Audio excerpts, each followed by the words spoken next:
Hey folks, it's your pal Mike Shea from slyflourish.com and twitter.com/slyflourish, here with another episode of Sly Flourish's Lazy DM Prep. This is a weekly show done on Sundays at 10 a.m. Eastern Standard Time, in which I go through steps from Return of the Lazy Dungeon Master while preparing for my Sunday D&D game. In this case, I am running Ghosts of Saltmarsh. This show is brought to you by the fine backers of Sly Flourish on patreon.com. If you go to patreon.com/slyflourish, there is no underscore. There are links in show notes and there are links in other places. You can be a supporter of the show as well. I don't know why the sun is reflecting off of something and it's hitting my camera. That's weird. I might have to do something about that. Let's see. So, any other announcements to make? I don't think so. We have a bunch of interesting things to talk about today. I want to talk a little bit about Downtime Sessions, and I want to talk about, it's the bright light of Pelor. It does look it looks kind of cool, but then you can't see the cat. It's a car reflecting. I'm going to fix that. We're going to fix that right now. Hello, kitty. There's a kitty. All right, go. There.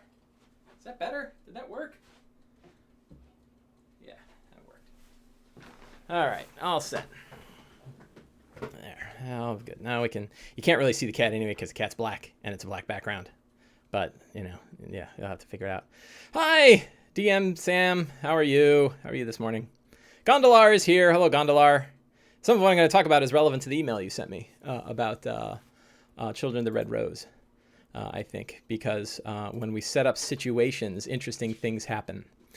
So in the last session of my Ghosts of Saltmarsh game, the characters made their way through the cellars of Saltmarsh. I don't know that I have any cool pictures to show. I should have some cool pictures to show, but I didn't set them up, so no pictures today. They made their way through the cellars. They fought the skeletons. They fought this is, by the way, this is full of spoilers for Ghosts of Saltmarsh. Please keep that in mind. They fought the skeletons, they fought the alchemist, and then they got involved with the smugglers. And the smuggler fight was pretty hard. And I've now run this session twice for two different groups, and it was tough. They most of the time they ended up fighting like all of the guys at once. And when you're fighting all the guys at once, there's a lot of guys. There's like 5 bandits and 2 spies and the mage, and you're level 2 and you've already fought skeletons and a alchemist. So it's a pretty tough fight if you end up fighting them all at once. And the situation it's kind of hard not to, because you don't know where they are. So in this case, I kind of worked with the players and helped ensure that they had options to take care of it. So for example, one of the players was interested in casting Thunderwave, and he was only going to hit a couple of guys, maybe 1 or 2 guys. And I was like, you hear a big group of guys in the next hall. If you're willing to take an opportunity attack and rush into that hall, you think you might be able to hit a bigger group, right? So I'm kind of working with him. And he said, yeah, I'll do that. And then he ran in and he was able to hit like 2 bandits, a spy, a hobgoblin. 2 bandits, a bandit, a hobgoblin, a spy, and the main wizard boss. What's his name? Sandalot or something. And he hit them all with Thunderwave. He killed 2 of them outright, and he damaged the other 2 really badly. So that was like a really effective Thunderwave.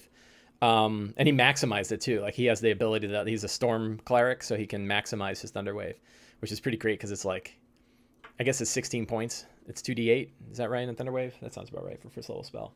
2d8 damage, so he did like 16 points to everybody in the room, which is pretty great. So that was a tough one, and I've talked in other episodes about the idea of kind of setting up situations. It's really hot. I just took a shower and it's really hot, and so I'm mopping my brow. I've talked before about situations, and it's interesting, like setting up a situation. A situation is there's a bunch of smugglers in the mine, and they're all kind of doing smuggler stuff, and how they act and how they react is very dependent upon how the characters are going to act. It's not an encounter. It's not a series of battles, each with 3 to 7 monsters in it. It's like you could end up fighting them all if things go poorly, or it could be a series of, it's almost like in the 4th edition days, we spent time designing encounters, and we'd have things like waves of monsters. We'd say like once a certain situation occurs, then another wave of monsters may show up. And in 5th edition, the way I've been running it is that those happen kind of on their own. You think about like, well, there's more bandits, so more bandits are going to show up. You don't think about it like waves of combat, or that there are certain triggers that occur that kind of get the next group to come in. It doesn't have to be quite so mechanical. It can be much more organic. And that gives us, the DM, sort of flexibility to kind of let the encounter go the way it goes. And this is, so, I preach this a lot. I talk about this a lot. I think I talk about it in Return. I don't know why I'm showing the book when the book is right over there. But I talk about it in Return, the idea of setting up situations. And I've written more than one Sly Flourish article about it. And then I run a few, and I was like, wow, this is really hard. Right? So it can be tricky. It's not easy to run, because you also have to be thinking about like, well, what would the NPCs be doing? So in some cases, it might not be as easy as building a preset encounter. Maybe that's why people tend to go for those preset encounters. But I think the rigidity of a preset encounter can also kind of stunt a battle from kind of being as interesting as it is. Yeah, so DM Samuel says, I like to give the players clues to when the next group is getting close, and that lets them act naturally. Yeah, I think when you're setting up a situation like this, you really need to be on the side of the players, right? I think this is another difference between sort of the more tactical focus of D&D in 3.5 and 4e and the less tactical nature of 5e, at least as some of us play it and as the designers play it. And that tactical nature means that you're also much more of a protagonist. You're an ally of the characters more than you're an ally of the villain. And I think in the other one, you were on the other side of a board game. I mean, I'm being overly, judgmental, I think. But you're kind of on the other side of the table and working with them. And I've seen this in Adventures League. When I play with Adventures League DMs who are more of the antagonist style DM, everything is very carefully designed. Like the encounter is very carefully designed, and it's your job to get through the encounter. It's not the DM's job to let the encounter go around, and their job is not necessarily to tell the coolest story. It's to run the encounter by design. There's Maliki. Hello, Maliki. What's going on? So that's a big difference. And so what it means is when you run one of these situations, you really need to be on the side of the players. And that means things like the bad guys might screw up. They might make mistakes. They might be not so quick to act. They might get confused. They might miss things. It's okay to play the bad guys suboptimally because they're bandits. They're smugglers. They don't know what they're doing. Hell, half of them probably never even fought anything before, right? So, man, it's hot in here. I have a fan going. It's still hot in here. So, the cats are getting into mischief. The other cat, I guess, one cat's not getting into mischief. One cat's right behind me. The other cat's getting into mischief.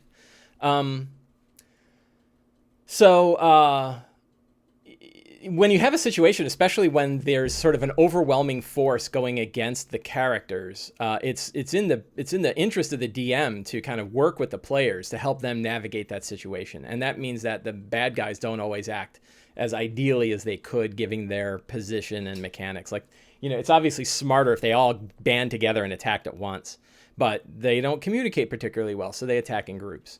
So there's, in Ghosts of Saltmarsh, there's sort of two situations like this that happen right off the bat. And the first one is in the caves beneath the haunted mansion. And the second one happens right afterwards, and that's when they go after the sea ghost, when they go after the ship. And the ship itself is another one of these like big situations, and we're going to talk about that today. So I want to talk about situations, and I also want to talk about downtime sessions. In my Wednesday game, they have now had 2 downtime sessions. These are, or not sessions, but at least scenes, right? 2 downtime scenes. And a downtime scene is when they basically go back to town and your time frame extends, beyond the minute-to-minute time frame and gets into hours and days, right? And the idea here is like after they finish, and I'm running one this afternoon, I'm running one at noon today, and I've run 2 for my other group, and I didn't run them as well for my other group as I could have, and it taught me a lot. And it got me to talk about it a lot on Twitter and on Facebook. And then I've been working on an article to talk about it as well, because I think it's a situation that comes up pretty often. It's not real frequent. Like, it certainly doesn't happen as much as your exploration, role-playing, and combat scenes, but it does happen. And it's a different kind of D&D. It's a different kind of scene. And it's one that I wasn't really used to. I've run them before, and, they happen in the Dragon Heist.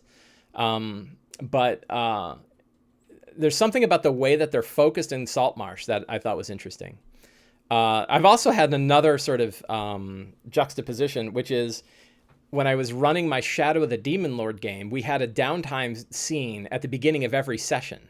Every episode of the game started with a few days off between sessions. So they finished an adventure, and then the next session they would start with, it's been 3 days since you defeated so-and-so. What have you guys been doing?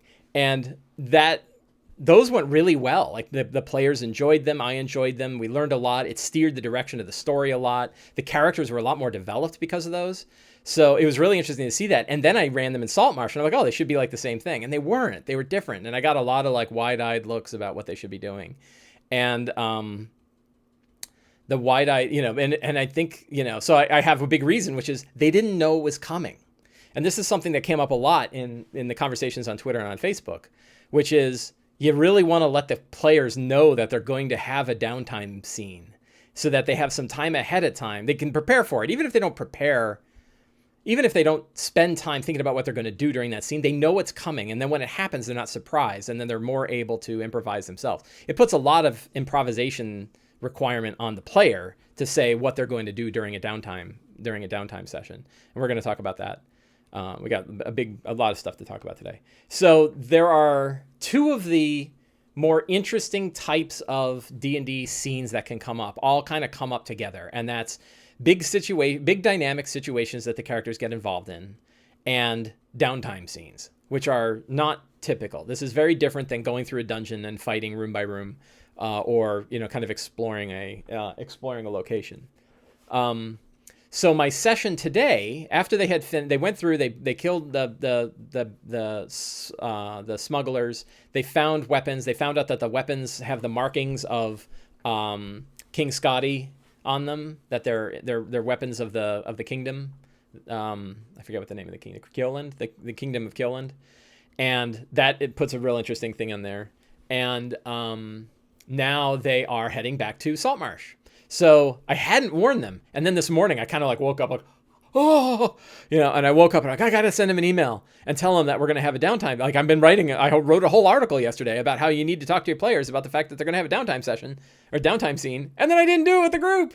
So I sent them a note this morning at like 8:30.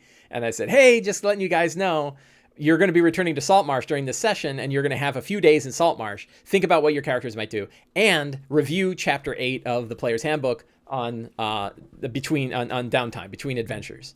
Let's take a look at that chapter, by the way. So there we go here. Let's see. We'll make a new window. Because that's sort of number 2. When I was writing my article, as I write my article about downtime scenes, one of the big things is, the books talk about this. All the books talk about it. The DMG talks about it, Player's Handbook talks about it, and Xanathar's Guide talks about it. And so you have this whole chapter about, what they can do between sessions. And my hope is that players will read this and say like, oh yeah, so what do I want to do? Well, I can, what background stuff do I have? And are there people that I want to meet? Do I want to make something? Do I want to work on my profession? Am I researching stuff? Am I training, right? So these are like nice focused examples about a few things you can do. I guess there's only, of the activities, there's 1, 2, 3, 4, 5. There's only 5, right? That are in the Player's Handbook. But that kind of gives players, I think the goal is that it gives players an idea about the kinds of things that they can accomplish, during a downtime session. Xanathar's has more information. Yes, we're going to look at the Xanathar stuff too.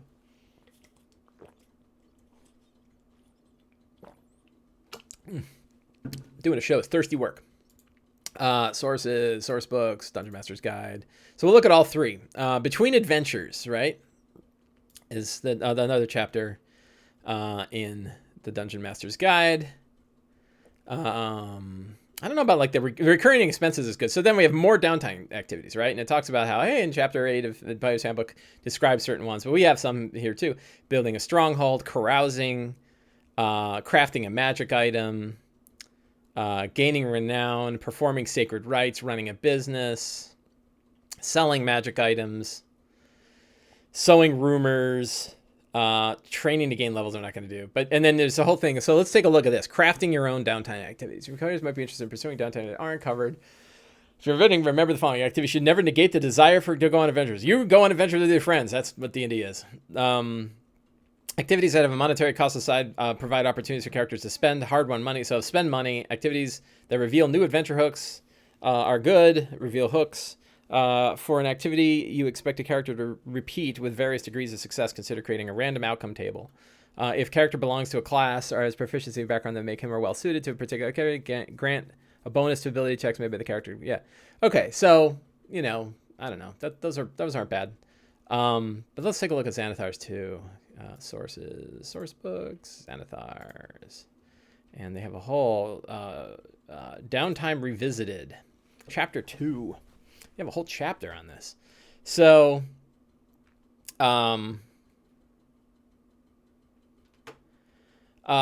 so here's a whole different one. And it's got a thing about rivals. Now, rivals can be interesting because in Saltmarsh, they have rivals. They have at least a couple of rivals, potential rivals in Saltmarsh. Can't go wrong with carousing. Yeah, indeed. Rivals is really powerful. In essence, a rival is an NPC. And they have, 20 example rivals. I don't know that we need examples because I have 2 right off the top of my head, and that's Scarin, Wave Chaser, and Ned, what's his name? Shake Shaft. Wow, cat, you're going to knock your thing over. My cats are getting huge. I got one lying here like a bearskin rug. The other one's up here, but they're great big things now. Racing around the house all the time. They're in that stage. I forget what Michelle calls it, like the terrible ones, where they are almost full-size cats, but still act like kittens all the time. So they're just like, they're climbing the drapes and they're knocking things over, and it's really chaos, which of course we love, because as we know in D&D, a little randomness is what makes life, randomness makes life fun, and cats are random. Goals, assets, plans. So they have a whole thing about rivals, which is pretty good. Another, resolving activities, complications, buying a magic item. That's a popular one. Carousing. So buying a magic item is a good one because you can sort of start it and it happens between sessions. So you might say like, I am looking for the Trident to Fish command, right? And I want to locate this. And so you have to like hire people to go find it for you. I don't know why people want Trident to Fish command. It'd actually be really useful later on. So it could be the kind of thing that they would want to get. And you could even hint at it. And then maybe, I got an idea. Let's go into our notes here because I think I got a secret. So we're going to kill some of these secrets.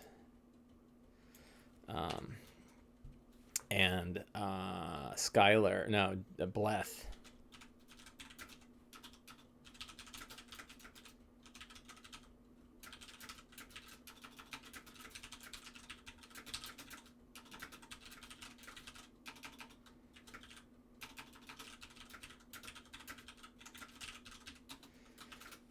So, good game way to communicate wish lists. Yeah.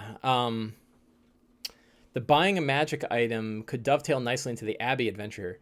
Evil John, can you explain how? I've read the Abbey adventure, but I don't know what the connection is between that and buying a magic item. Yeah, rivals are really powerful. Smuggler rivals are good. I think in this one we've got a nice one because we have so Sandabelt is dead. We can remove Sandabelt.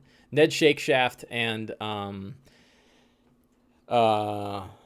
Scarin Wave Chaser are both rivals, right? And they can act in rival. But I don't know if it did it. One Munchkin would like, I want a portable hole. What's wrong with a portable hole? Portable holes are cool. Yeah, it is a good game, a good way to do wish lists. Carousing, they have a whole other carousing, making contacts, hostile contacts, complications, lower, middle, upper class, crafting an item, different kinds of things you can make, magic item ingredients, the kinds of things that you would need in order to make a magic item and the costs. $100,000. 100,000 gold pieces for a legendary item to craft one. It probably takes you forever, right? I forget. I haven't read all the stuff on it. Committing crimes, gambling, pit fighting, relaxation, religious services,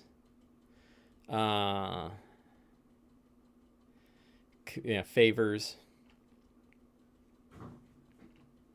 Man, the cats are out there getting in all kinds of shenanigans. Research. So yeah, they've really extended the downtime. The downtime session here is pretty great. Selling magic items. I like selling magic items because it's like, it's really hard to do.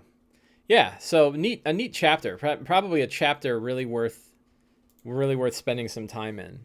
And then I think it's also worth considering some custom downtime. And I think so when we look at so that's all like that's what the book says about downtime, and we're going to think about that with the downtime. But now let's jump over to our game notes for today. Today is not the 12th, it is the 18th. We have the characters who are the Killer Whalers. And the Killer Whalers are Mac, played by Jerry, a Goliath Grave Cleric, who is a smuggler from the jungles of Monmerg, worshipper of Weejas, blah, blah, blah, blah, blah. Knows Carib Shanker at the Empty Nest, and knows Anders Solmar from the place. So Anders Solmar is definitely a major NPC. We have Bleth, an ink black whale, ate her parents. That reminds me, I want to buy, I think they have an unpainted Kraken mini now, and I'm hoping my store got it. If not, I'm going to order it because I want that unpainted Kraken mini. I kind of wish I got the Kraken mini before, but I'll get this one. I think a Kraken mini is actually a pretty valuable mini. DM Samuel, they have one. You're not a minis guy though. Man, you got rid of the minis. Now you're gonna buy the Kraken, but the Kraken's like a whole set piece, right? Like the Kraken's a great mini, which is why you didn't buy it. Yeah. Do they have you can probably get a flat. I bet you that they have flat plastic Krakens or one of the two printable heroes / what's the other one? Printable heroes and what's the other printable guy? They probably have a good Kraken one, but I think it'd be worthwhile. And I like to support my local shop, so I'll pick that up. Juliet, ink black whale, ate her parents. Andrew's father was killed by the same whale that killed Bleth's parents. Skylar, Aarakocra Storm Cleric, knows Welgar Brinehand, saved Bleth from throwing herself off. That is the Aarakocra. Dave, Triton Monk and Fisher, saved Corvell. Dave is not at the game today. He's going to be out for a few weeks. He has a whole bunch of things going on over the next few weeks, so we probably won't see him until mid-September, which is a bummer. Thurvin, half sea elf storm sorcerer, served on the same ship as Mac, and he's a whole bunch of things. I think he's multi-classing a lot, so I'm not sure what he is.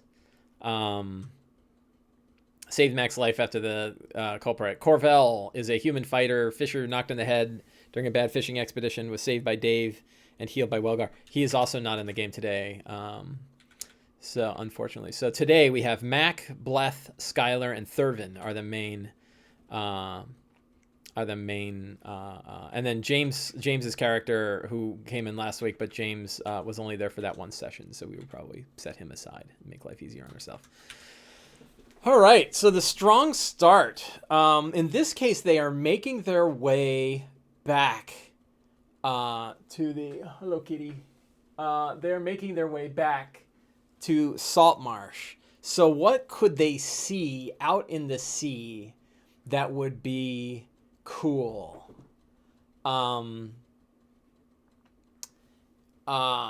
Could they see the black whale? What would they do if they saw the black whale? The storm, right? Huge black storm in the middle of the day.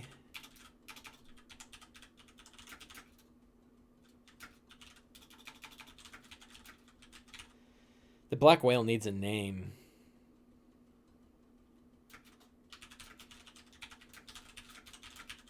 Maybe it wasn't a whale. Maybe it's a kraken, black kraken.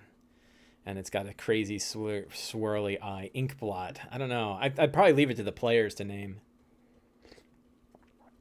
Water spout. This is like a thing from hell. It's like this twisted Tharzadoon corrupted monstrosity. The Old Death. Yeah. The Black Death. I don't know. The Maw. The Abyssal Maw.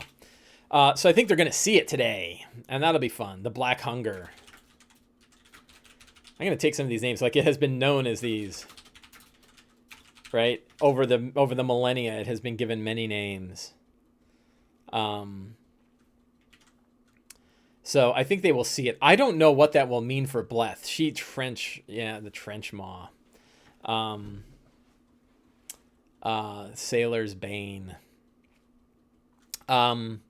So I don't know what Bleth will do when this thing shows up. She might just dive into the water to go after it, right? And then maybe it'll hit her like with a wave and she'll roll up unconscious. Unconscious on shore. So I think that'll be a good strong start. See the whale. We're gonna bring the whale in, and it'll be great. Orca S. Nice. So there's really 2 scenes today, 2 big ones. The return to Saltmarsh and the infiltration of the Sea Ghost. Whales aren't fish death. No, that doesn't work. But then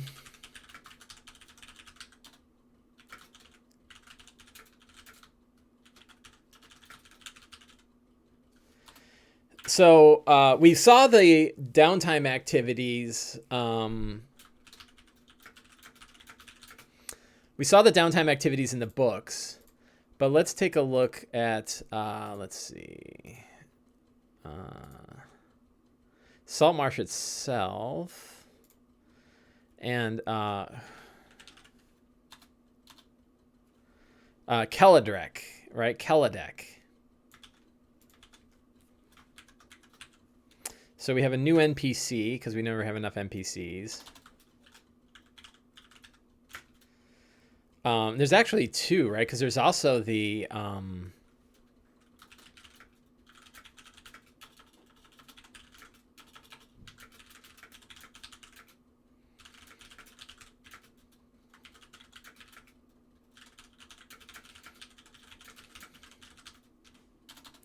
so we have Keladek, who they can they can meet and talk to. My other group, and then Captain Zendros, right?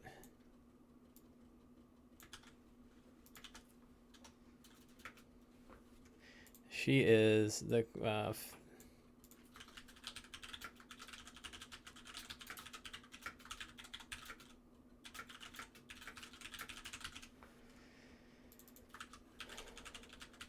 so both of those could be potential NPCs to deal with either the creation of or acquiring magic items or buying.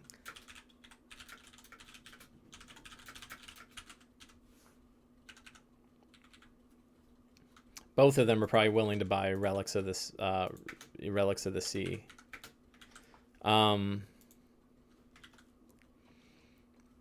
So here's the thing, Evil John. That's Scarin, and the issue is, and I'll tell you, it happened on Wednesday. The minute I put that guy in front of the players, they sussed him out. They were like, "I don't like that guy. I don't trust him. Why is the butler here?" Butler, huh? And they immediately suspected him. Immediately, right? Doesn't matter what his insight roll is. But they immediately figured him out. So I'm thinking about that. And I think that I want, so there's a couple things to do. Like if you want the sort of Scarlet Brotherhood pick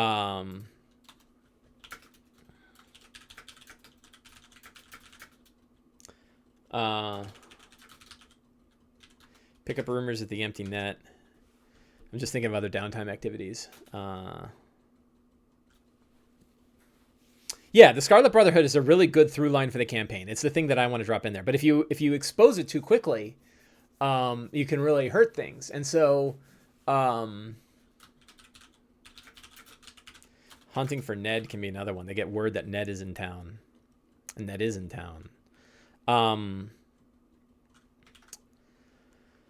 What other ceremonies?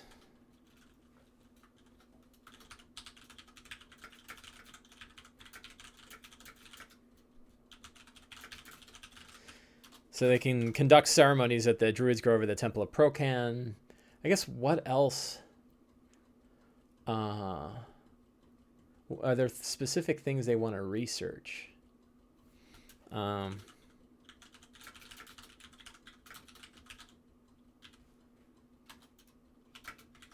So there's a few options. I guess like research the sea ghost, right? Which means we have to have answers for some of these things. Yeah, the black whale, I got that one. Research the black hunger. It's the first one. So now we got to think about the secrets that can be exposed by this, right?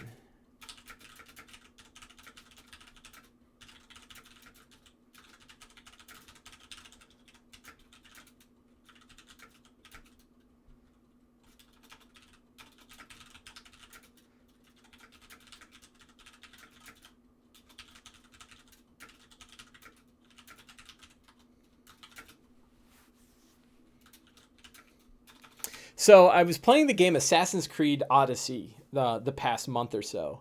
And one of the main activities in Assassin's Creed Odyssey is hunting the Cult of Cosmos. The Cult of Cosmos is a secret cult that exists inside Greece, and it's got people inside, both the Spartans and the Athenians and all of the various governments has these cult members that are trying to control everything. They're sort of the precursor, if you're familiar with Assassin's Creed lore, they're precursors of the Templars.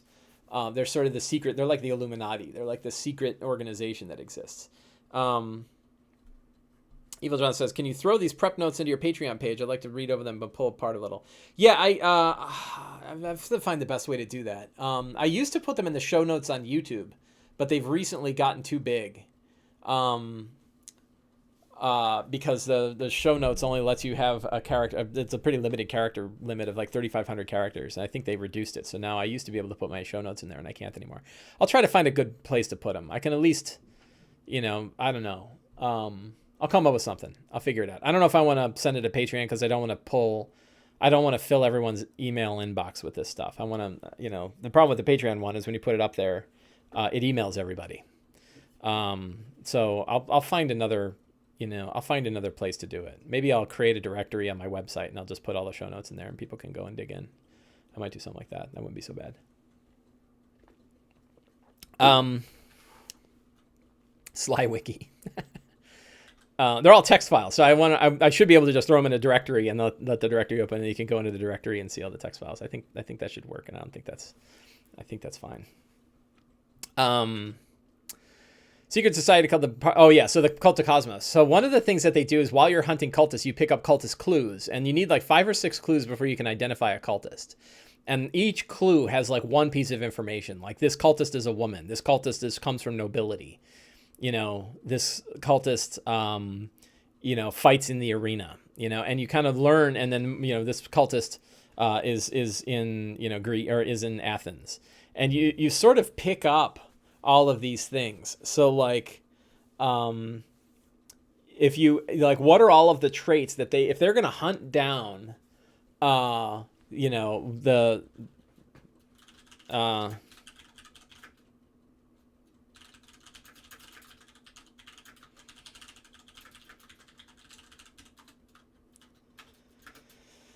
are multiple members of the Scarlet Brotherhood.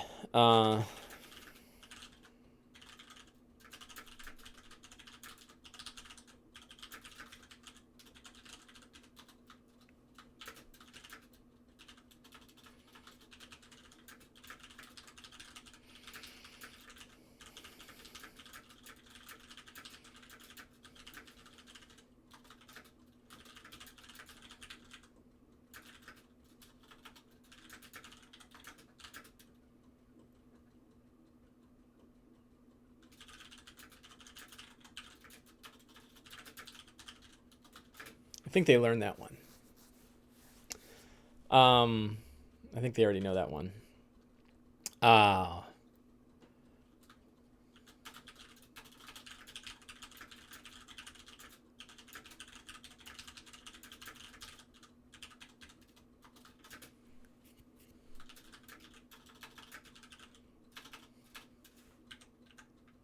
I call them cultists, right?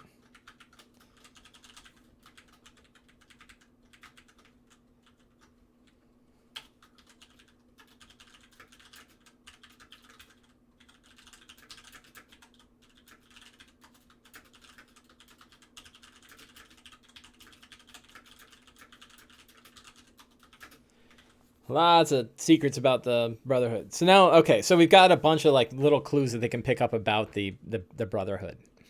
And, you know, you kind of pick up these pieces like, you know, people have died who've gotten in the way of certain things. And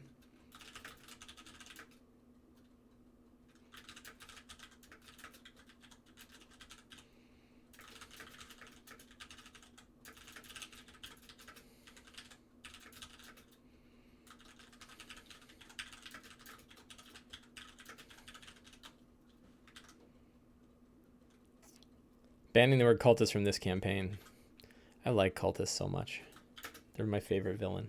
I can never. I'm on Ed Greenwood's side that for every 3 cultists you discover, there's always 3 more that you haven't found yet. I don't know why, they're just fun. All right, so let's get some other. So what do we know about the Black Hunger?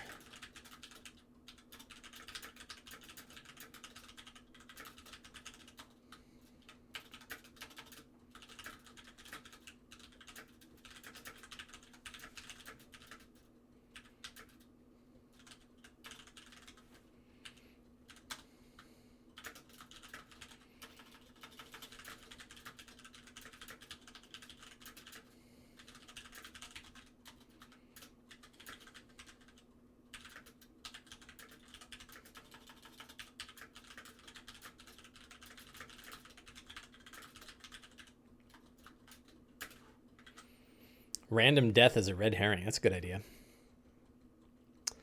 I need to know more about IUs. Let's look at IUs. U's, EUs, or IUs. I guess you can pronounce it any different way. I'm going to pronounce it IUs. Chaotic evil demigod of deceit, evil, oppression.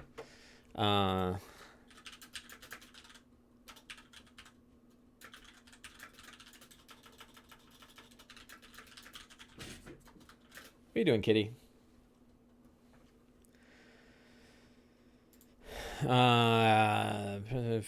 Called the Old One. So I have a lot of secrets, but that's because we have a Downtime episode. And what do you want? What are you doing? Crazy cats. Greyhawk campaign setting.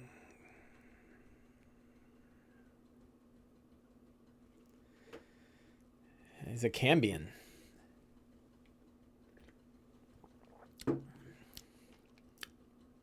Wow, child of Grazd and Igwiv, who I believe are brother and sister. I think they've pushed that out. Rules from Blood Black Doraka.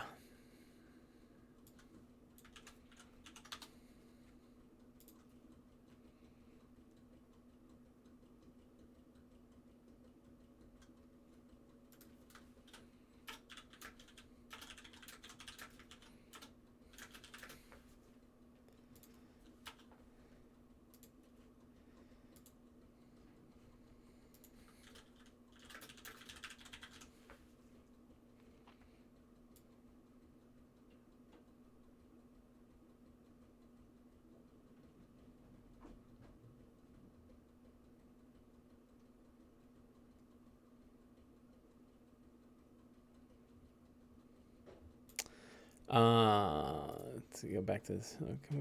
Can the Saltmarsh acquire a large quantity of fish?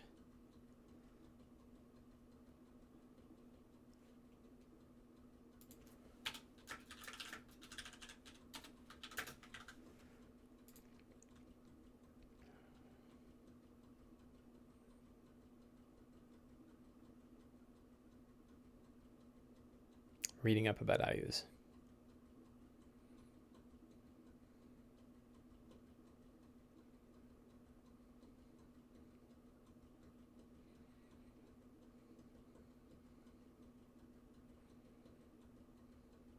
Ooh. Oh, I have a great model for this person. So Zendros can be like Mr. Morden in Babylon 5. And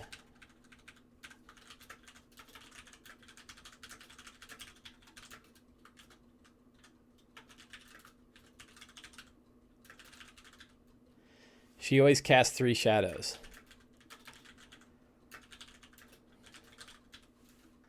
She probably has 2 demonic invisible stalkers with her all the time.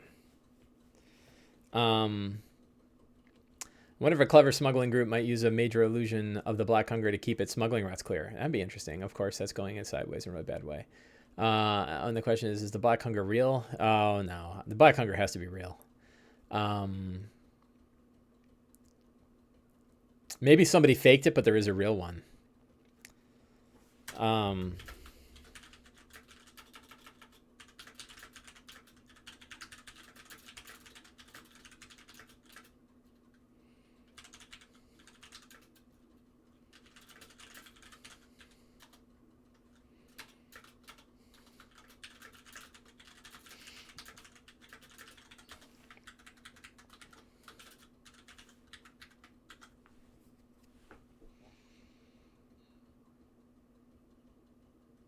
I don't know if the Black Hunger. I think the Black Hunger is like weather. I don't know that it is smart. Like it's not plotting.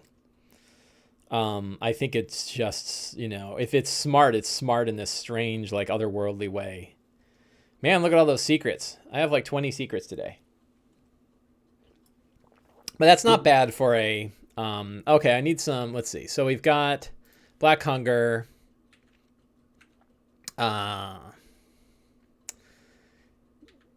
I'm not like I'll role play Kaladek. Rumors, hunting for Ned, ceremonies at the Druid's Grove or Temple Procan, research endless Nadir, Sea Ghost. So what do we know about the Sea Ghost?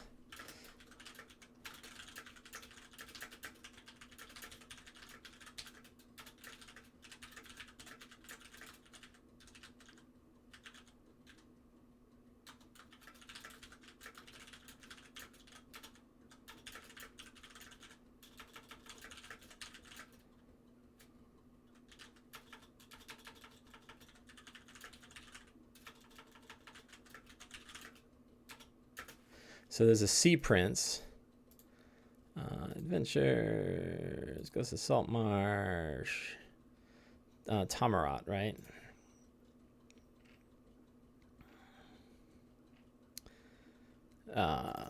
Sirigal.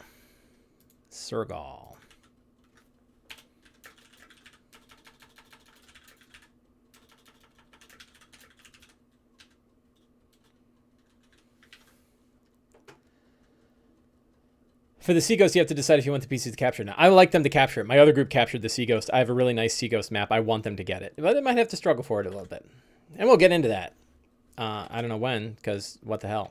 Fantastic locations we don't have to worry about, because they're in the adventure. I think I have more than enough secrets. I literally have, 21 secrets now. So we're good on secrets. Fantastic locations. We got NPCs. I think we're all set. One thing I'd like to do is get NPC cards. I might try to do this before I go. They have these face cards, Pathfinder face cards, that are just pictures of faces, and I'd like to get one for each of the members of the council so that I can drop them on the table, so that when they're facing the council, they actually have 5 faces in front of them that they can look at, and that way they don't have to kind of like imagine all these people. So I might try to do that before I go. Monsters are in the adventure, treasure in the adventure. So let's talk about the situation itself. I guess we'll throw this under fantastic locations. But it's not really about the location. This is more... My notes are going to break down here. But we have the monsters on the Sea Ghost. And the monsters include If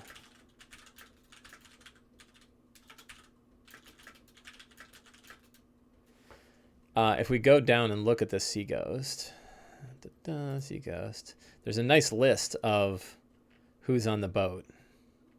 Here it is. All right. This is most everybody that's on the boat.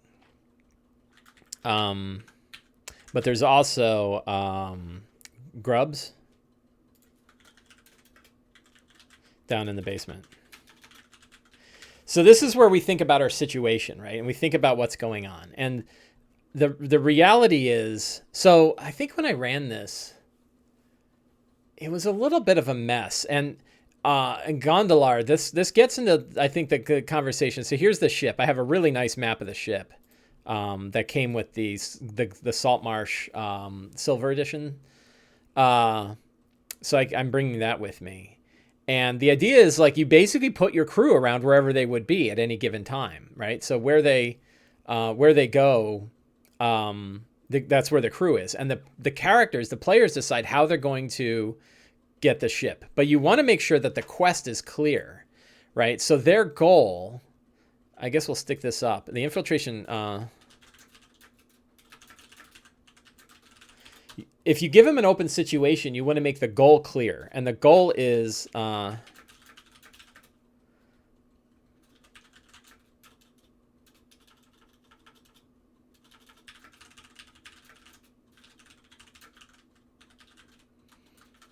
find out...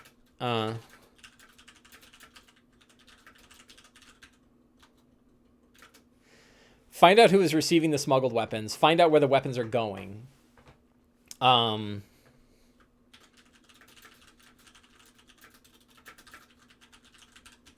Learn of any threat to Saltmarsh.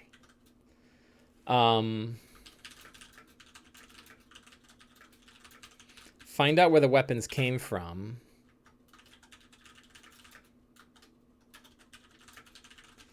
And eliminate the pirate threat.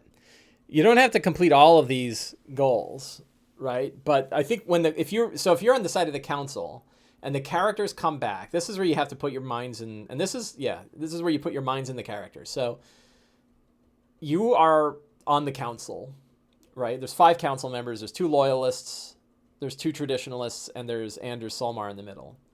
And you sent a group off to go to the Haunted Mansion to find out what was going on. Find out if the slavers have returned.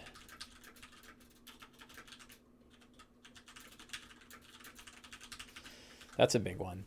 And so you sent them up there to investigate the murder. They found the murder. They figured out what happened. And then it's like, but they're also smuggling weapons. And so then they're like, okay.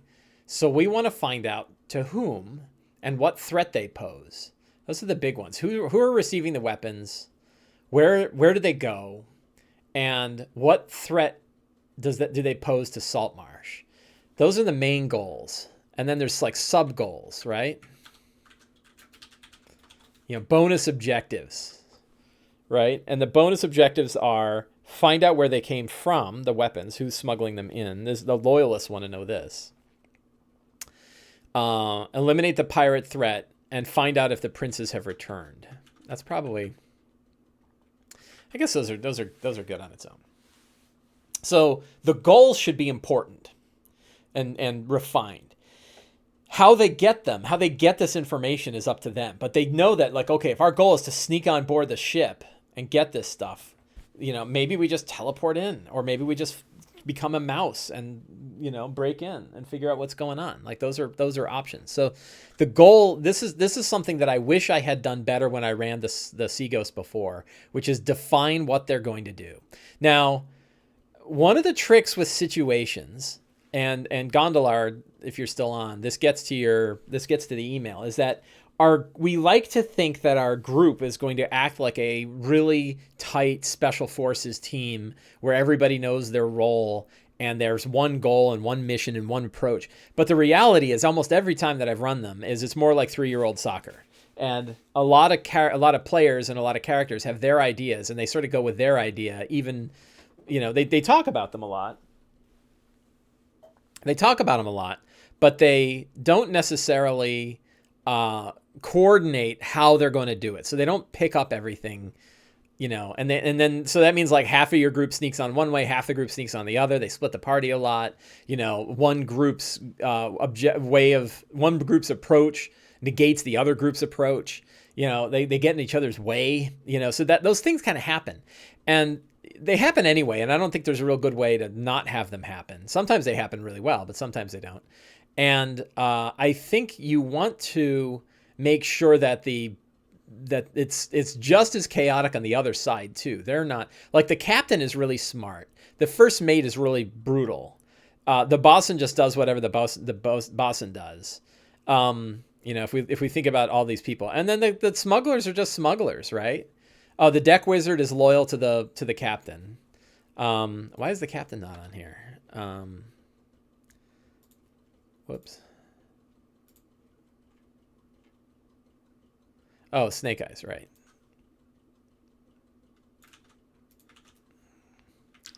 So that's our crew. So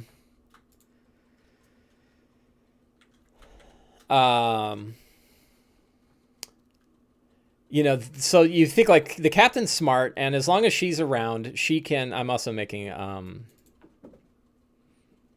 I like to have a female captain, so Snake Eyes is a woman. And Bloody Bjorn is also a woman. If they're around, they can kind of command everybody else. I think it's 2 Rockweb Swarms. They can command everyone else. But if the pirates are on their own, they're not paying much attention. So you give them like really low perceptions. Like they don't notice everything, and they're not real quick about, only if things really go badly do you have like everybody on the ship is alert all the time and everybody's on guard. Otherwise, as chaotic as the players approach this situation, you can have the NPCs react pretty chaotically as well. And it kind of keeps your hand on the difficulty gauge. And it means like, just because the group isn't acting optimally doesn't mean they're totally screwed. And I think that's a key. But I think like continually reinforcing the goal, working with them to say like, if you do that, you're probably going to alert a bunch of guys. I think telling them what they're able to see. So like you can hold back 1 or 2 surprises, but generally you say like, there's about 11 crew members on the Sea Ghost, and there looks like seven-ish pirates, and then, 4 that are kind of officer types. I think, because remember, they're still level 2. So if they fight all these guys, they're level 2. But like a Thunderwave will take the ship out. So maybe they'll sink it. I don't know. So I think that's a big key in running the situation, is that, just as as suboptimally as the players act, the monsters can act just as suboptimally in order to keep the balance roughly the same for the situation. It means they run into one guy every so often. So I don't know if that makes sense. And I was thinking about it. So Gondolar, you were talking about Children of the Red Rose and how, like the party didn't even really figure out how to set things up for their, for the tower defense game, until like the assassins showed up. And then you have 2 assassins plus their whole crew. And the key is like, the assassins don't have all the information either. Like the assassins are really smart, but their guys are not necessarily smart, and they could give things up and they could, act suboptimally. But you're right. Like if a DM runs an assassin as an assassin, they're pretty hosed. I think one thing you mentioned about the fact that assassins, if they get their assassinate, can do like 88 damage. I think it's in the 50s because the poison is not critted. Because the poison has a DC. It's not just straight poison damage. It's they make a DC check and then they take the damage, and I don't think that gets doubled on a critical hit. It's still in the 50s, but I think it's the difference between killing a character outright and knocking them unconscious. I think when they're level 4, which I think was the level of that adventure. But yeah, thank you for the feedback on that adventure. And if you're able to put your thumb more, and maybe if you're continuing it on another session, it sounded like, if you are, I'd like to hear how that goes and what you think, and maybe what the players thought about where they felt hamstrung by how things worked out. Because that was an interesting, it's a different kind of adventure. It's not your standard fare. It's a very situational kind of adventure, and that can be tricky to run. Let's see what else. Yeah, so today is going to be that sort of hard, two hard games. One, downtime in Saltmarsh, and two, deciding how they want to infiltrate the Sea Ghost. And then probably starting that. Like we'll probably start the Sea Ghost, the Sea Ghost scene today. I mean, 3 hours. I assume we'll be doing Sea Ghost stuff, and we only have 4 characters. So one thing is like I'll probably the pirate bosun. Will probably just be, I don't know what the bosun is in. Am I pronouncing that right?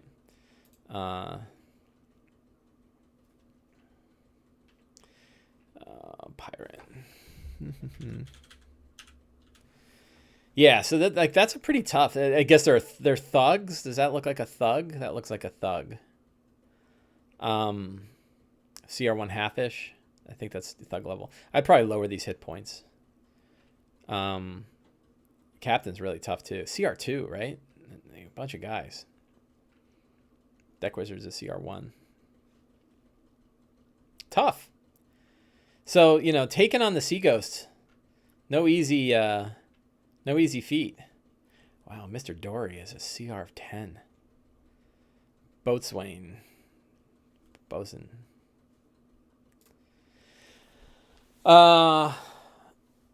Bosun. Thank you.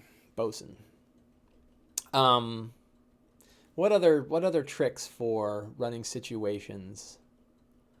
What do you guys in chat have? What are your big tips and tricks for running a scene like this, where you have a pirate ship with 11 crew members plus 3 lizard folk plus a couple of grub swarms in the bilge, for how to make it, how to set that scene up for the most fun at your game table? Do you guys have any tips for it? We have a minute left for any interesting tips. I mean, it's a pretty dynamic situation. You have to improvise a lot, but I think that improvising of constantly keeping yourself sinking in the boat. Yeah, you could have sort of another situation, have a plan if they fail completely. Yeah, so I think like that was one of the things my players came up with, is like, what if we got captured? Where would they be taken? And the answer could be that they're just dropped off with the weapons, like they're thrown in front of the lizard folk, right? Maybe. I don't know. Like that's probably where they would end up, is they're taking those weapons. So where would they go if the characters failed is a really good question. Where would they go if the characters weren't there? And I think the answer is they're going to head to the lizard folk and start Danger at Dunwater, right? I think that might be a good start. It'd be interesting. It'd be a different approach. Yeah, so the idea is like, what if they just drop them off of the lizard folk and like, hey, we brought you some food, and the lizards are like, who are these? And like, these guys wanted to stop you from getting their weapons, and the lizards are like, and then the characters have to kind of like talk their way out of the lizard guys once the pirates have left. That could be pretty interesting. Make sure the bad guys have a plan also. They're pirates, so they probably would have a protocol for being boarded. Maybe, but like they're way overpowered, right? So like if they're really good at it, they're going to kick the characters' asses, because they're 4 characters and they're second level. They're not real. Yeah, the pirates are selling weapons to the lizards, so they're probably they'll drop the characters off with the lizards as well. And then that would start Adventure 2, with them sort of captured by the lizard folk. Yeah, right. Eat them, make them fight for you, whatever. Right. I think that would be an interesting, that'd be an interesting approach. I like that. So that, if they fail, I don't know where to stick that in my notes here. I guess just remember it, right?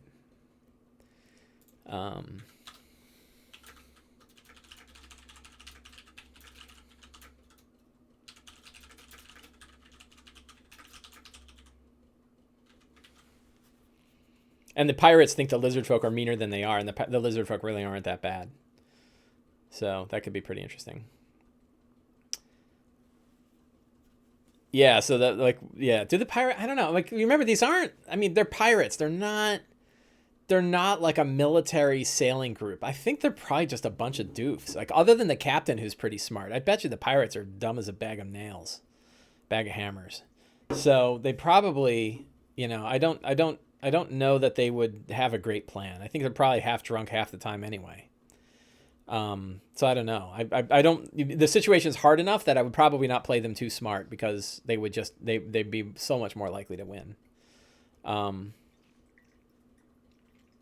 Yeah, it gives a path for PCs to win with a strong start. This could be when the PCs find out that the lizards need the weapons to protect themselves. Yeah, exactly. I don't think the lizard folk on the ship know that. I think they're not. They don't know about the threats. They're worried. They know that their leadership is worried about something and that they are arming themselves, but they don't necessarily know that it isn't to attack Saltmarsh, because I don't want to give that away too early, right? So anyway, we have hit 11 o'clock. I have to go get all my stuff together for the game. I want to thank everybody in Twitch chat for a fine conversation. I hope this is a fun session. To me, it was an interesting session covering a couple interesting topics. We will be back on next Sunday, and we will hear how things went as we continue our journey through the Ghosts of Saltmarsh. So thank you again, and have a great week, and get out there and play some D&D. Talk to you guys later.